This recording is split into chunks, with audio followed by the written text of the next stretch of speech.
And welcome again to Cottage Talk. I am Russ Goldman. This is Cottage Talk full time. This is my full time show. It's about 15 minutes long of Fulham's victory against Spurs in the Carabao Cup. Fulham beat Spurs to move on, which is a wonderful thing. And I'll be talking about this in the next 15 minutes. If you're watching live, feel free to share a comment on this victory for Fulham Football Club. A surprise, let's just call it what it is. Neither team put out their strongest side, but Fulham put on a fairly strong side. And in the end, I think the biggest thing I'm taking out of this is that Fulham were perfect. And I'm going to say it again, perfect on penalties. And I'll say it, take that, Mitro. 5 for 5 on penalties. Could have used that last season. Think about that. Everyone connected. That was fantastic. They beat Spurs on penalties. This is situation that usually goes in the other way. But Fulham got it done. And everyone who took the penalty scored. I still can't believe that. I'll talk about that at the end. But let me just start real quick by talking about just overall thoughts on the match. I said it at halftime. I thought Fulham were the better side in the first half. I thought they more than edged it. They scored the goal. But you know what? It was more than that. They were well set up to stop Spurs. And I was watching ESPN Plus here in the U.S., and the commentary at halftime was, well, Spurs were poor. Here's my takeaway from that. Fulham made Spurs look poor. They really dominated the midfield, central midfield. They controlled the play, even though when Spurs had the ball, they couldn't do anything with it. When Fulham had the ball, they were a lot more dangerous. They more than edged Spurs in the first half, deserved the lead, in my opinion. Went in the half up 1-0, and I'm thinking, okay, at this point, I'm fairly happy. Then, of course, we have the situation in the second half, which I'll talk about in just a second, with Kenny Tete. And Spurs score from Richarlison to make it 1-1. Goes to penalties. And shocker here, Fulham go 5 for 5 on penalties, which is amazing. So I'll talk about that in just a bit. I'll just share my thoughts real quick on the starting 11. I think the surprise was Rodrigo Muniz starting up front, but I got to tell you, I thought he did a very good job. But thought process was they weren't going to play. Marco wouldn't play Paulinho, would he? He did. And Paulinho was who Paulinho usually is. Played him with Harrison Reed and Tom Kearney. I thought all three had very good games. So that was the surprise, Rodrigo Muniz. And I'm going to say Paulinho starting as well. I didn't see that coming. But he played Paulinho, made a massive difference. And then you had Adama Traore and Bobby Decordova-Reid as your wingers. I thought they played well. Tim Ream, Diop did their job. You had your starting fullbacks. Marek Rodak and Ned as a backup has been a very good backup.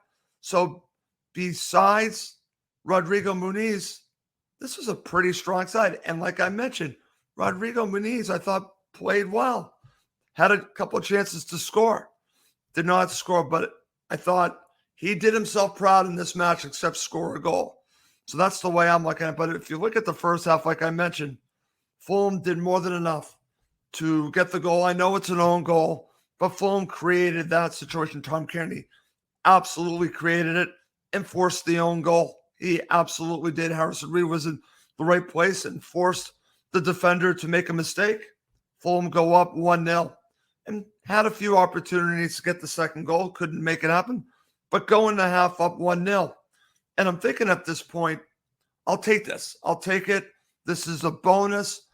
I would like to see Fulham do well in a cup, but I really wasn't expecting much because I knew that they weren't putting out their strongest side and Spurs weren't either. So basically, it was going to be an even match going into it.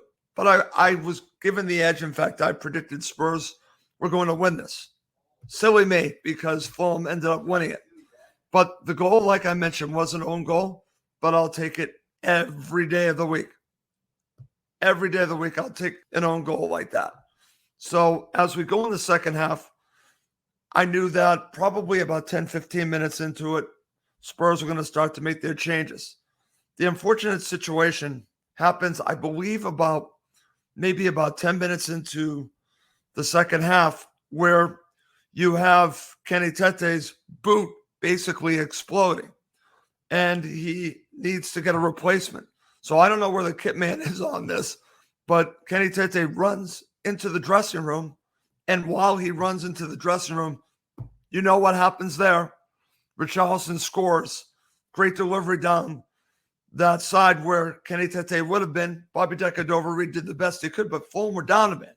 They were playing with 10 men, and of course, Spurs score to make it 1-1. I'm sure many people watching this match are thinking, well, Spurs are going to take off from this point on. Just wasn't to be for them. They had their opportunities, but Fulham had just as many opportunities, I believe, in the second half of Spurs. They were dangerous. You're thinking when they bring Son on, I'm like, uh-oh, here we go. But Fulham's substitutes were very good. I want to give a shout out to Harry Wilson because I thought Harry Wilson was very good in this match coming on for Adama Traore. What's interesting about Traore, he will excite you. There's no question about it. End product, not so great. Decision-making in this match, not the best, but I think he offered something for Fulham. But when Harry Wilson came on, he just played phenomenal. I thought he played great, had a couple opportunities to score, just again, some saves by the goalkeeper. But Harry Wilson, I thought, played very well in this match against Spurs. Could not put the ball in the back of the net. Marek Rodak came up with some key saves. Actually won against Manor Solomon. Take that, Manor Solomon. Take that. Should have stayed. Sorry, had to scratch that itch. Great save, though, by Marek Rodak. Very good save. So coming up next to end this episode of Cottage Talk full time, I'm going to talk about the penalties and how Fulham won this match. Okay, before I talk about the penalties, I see that there are some comments in the comment section, so I'm just going to share them one at a time.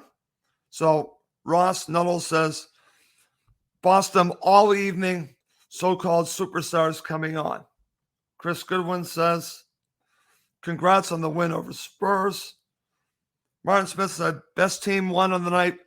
Positives all over the park. Still need a center back and center forward before Friday. Totally agree with you, Martin, but this isn't the time for that. See, Wayne Walden chimes in. Wayne says, hi, Russ. I must say that Fulham deserved the win against Tottenham. All the players were outstanding tonight. So very good stuff there. So let's talk about the penalties. And what's interesting about this, before I do, I have a comment from Steve Reynolds. Let's see. Steve Reynolds says, should have put to bed earlier, but we stuck in and got the job done. Yes, Steve, they got the job done. That's the bottom line. It's not always style points. Sometimes you got to see it out, and sometimes you have to win on penalties. Fulham actually won on penalties. So to end this quick episode of Cottage Talk, I'm going to talk about the penalties that saw Fulham win the match. And like I mentioned, 5 for 5 on penalties, which is crazy. Everyone took a great penalty. Paulina took a great penalty. I'll get to Kenny Tete at the end. Harry Wilson, that was a little shaky, to be honest with you. Andres Pereira, great penalty. So we had some really good penalties. Raul Jimenez, also very good penalty. So Fulham really got the job done on penalties. And Kenny Tete got the 5th one. Marek Rodak made a save. End of story. Fulham move on in the Carabao Cup. Never thought I would say that, but I wasn't expecting it. So congratulations to Fulham Football Club. In my opinion, they deserved it.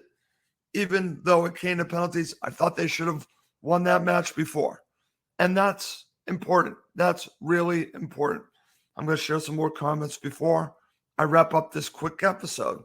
Gary D says, great win tonight. Hopefully things will happen in transfer market. Hope you're well, Russ. I'm well, Gary. I'm very well. And he also shares this. Really pleased for Rodak. So am I. I'm very pleased for Rodak. I thought Rodak did very well. Lee Warner says, ice cold penalties. We're going to Wembley. Very good. All right. Let's see. This is also from Gary. Wonder if Mitro would have scored a pen. I don't know. I don't know if he would have. And Steve Reynolds said, well, maybe Rodak's goodbye. It could be Rodak's goodbye. But what a goodbye it was, because Marek Rodak played well. Didn't have to make too many saves, but he did his job and saved a penalty to really give Fulham the opportunity to win this match and move on in the Carabao Cup. So very good stuff. Thank you, everyone, for all of your comments on this. And if I'm going to give man of the match, very interesting. Who do you think is man of the match? If you're watching live, feel free to share your thoughts on man of the match, because there are a lot of good performances. I have a very hard time giving a man of the match on this one. I've already mentioned I thought Harry Wilson played very well when he came on. Shout out to Marek Rodak, but he didn't need to do too much. Paulinho was Paulinho. The defense was solid. We're talking Ream, Diop. They did their job. So many players did their job. So for me, I'll give the man of the match to the team, because they actually won on penalties. It's a team man of the match. That's the way I'm going to end this show. Okay. Well, that's going to do it for this quick episode of Cottage Talk. As always, please do subscribe on YouTube and Apple Podcasts. It does help other Fulham supporters find us. That's going to do it for this episode. My name is Russ Goldman. Thank you, as always, for watching and listening to Cottage Talk, part of the talkSPORT Fan Network.